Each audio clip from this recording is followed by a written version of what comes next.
Esma nerede?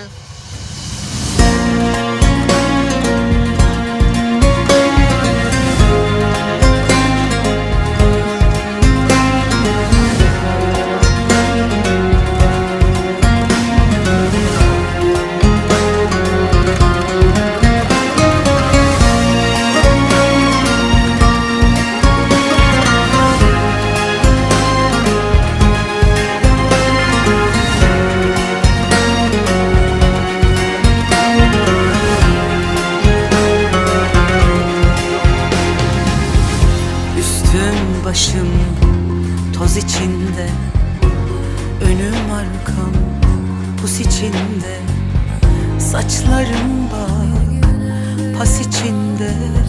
Siz benim nasıl yandığımı nereden bileceksiniz? Siz